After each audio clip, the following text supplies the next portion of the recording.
नमस्कार मैत्रिणींनो, आज आपण बनवणार आहोत इडलिंबूचे लोणचे। हा आहे इडलिंबू, बहुतेक सगळ्यांना माहितीच असेल। हा थोडासा लिंबूचाच एक प्रकार, जाड सालीचा आणि थोडासा कडवट असतो, पण ह्याचं जर लोणचं बनवलं तर अतिशय स्वादिष्ट होतं। चला तर मग बनवूया इडलिंबूचे लोणचे। त्यासाठी सर्वप्रथम ह्याला छोट्या छोट्या छोट्या तुकड्यांमध्ये कट करावे आणि त्यातल्या बिया काढून टाकाव्या। तर आता आपण हे कट करून घेऊया आणि त्यातल्या बिया काढून टाकूया।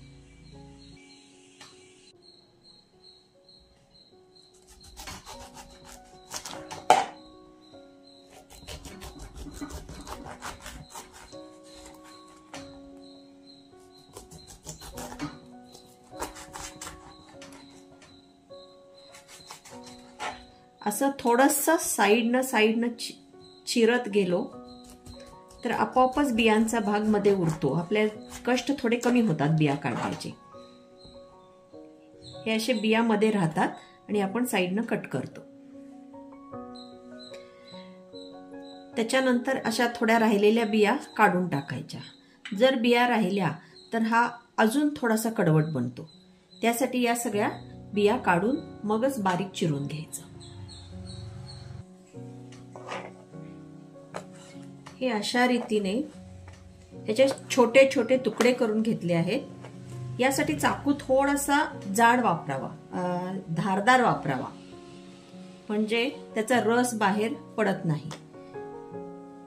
आता हे सगळे तुकडे मी एका पातेल्यात घालून त्याच्यात भरपूर पाणी ठेवून शिजत घालणार आहे। ह्याच्यात भरपूर पाणी घालून हे तुकडे शिजत घालते।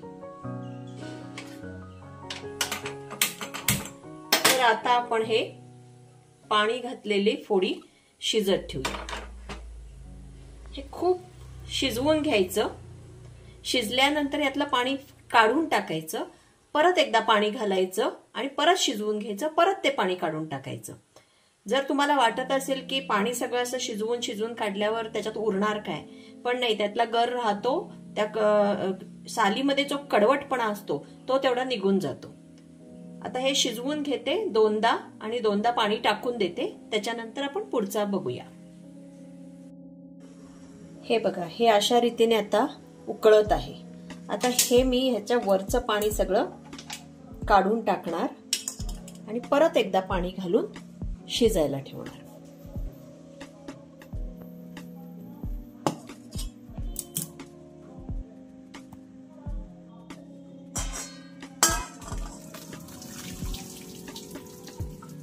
अशा रीतीने चाळणीत पाणी सगळं ओतलं मी, त्याच्यानंतर परत ह्याच्यात ओतून यात पाणी घालून आणि एकदा शिजायला ठेवलं।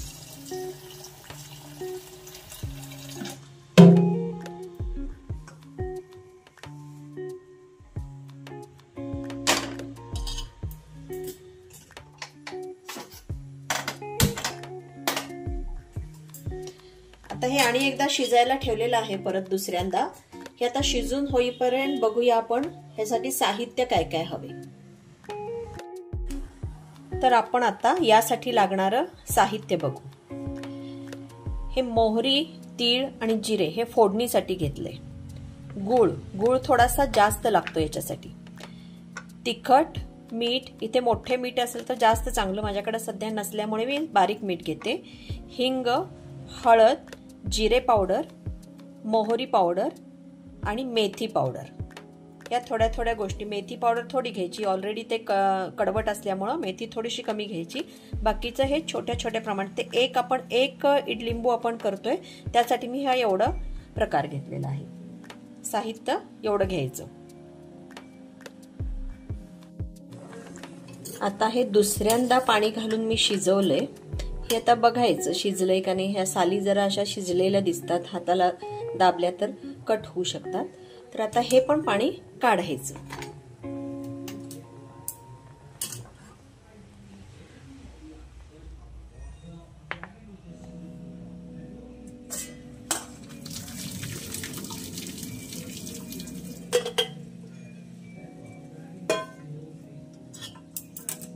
आता हे थोडंसं निथळेपर्यंत आपण या साईडला त्याची फोडणी तयार करूया.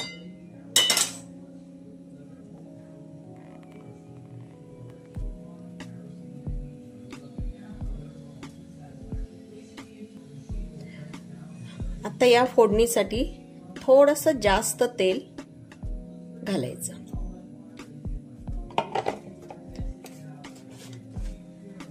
हे तेल गरम झाल्यानंतर त्याच्यामध्ये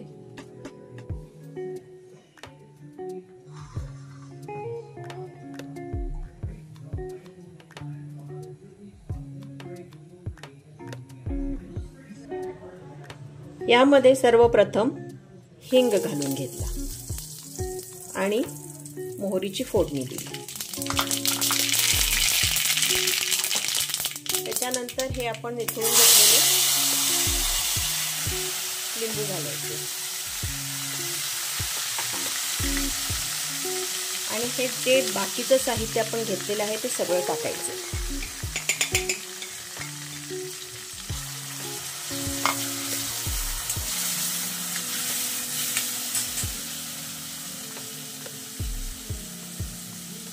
गूळ टाकायचा.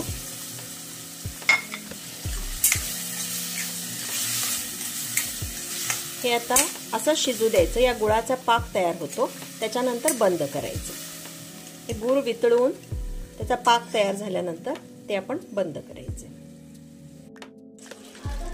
हे बघा, आता थोड्या वेळात शिजल्यानंतर हे असं छान मस्त कलर येतो त्याला. हे फोडी सगळ्या शिजलेल्या आहेत आणि मस्त वास पण सुटलाय. आहा, चटकदार लोणचं आपलं तयार आहे. आता गॅस बंद करायचा. हे लोणचं थंड होऊन द्यायचं आणि छान बरणीमध्ये भरून ठेवायचं. हे तुम्हाला बाहेर लोणचं एक 8 दिवस आरामात टिकतं. जर त्याच्यापेक्षा जास्त हे करून ठेवायचं असेल तर फ्रीजमध्ये ठेवू शकता. मैत्रिणींनो, जर तुम्हाला माझे रेसिपीज, माझे व्हिडिओज आवडत असतील तर प्लीज लाईक, शेअर, सबस्क्राईब करा. असेच नवीन नवीन व्हिडिओज घेऊन मी येईन तुमच्याकडे. आणि तुम्हाला जर काही नवीन विषय, काही नवीन टॉपिक, काही नवीन बघायचं असेल तर प्लीज मला कमेंटमध्ये सांगा, मी त्याच्यावर व्हिडिओ बनवेन. चला तर, असं मस्त आपलं लोणचं तयार झालेलं आहे.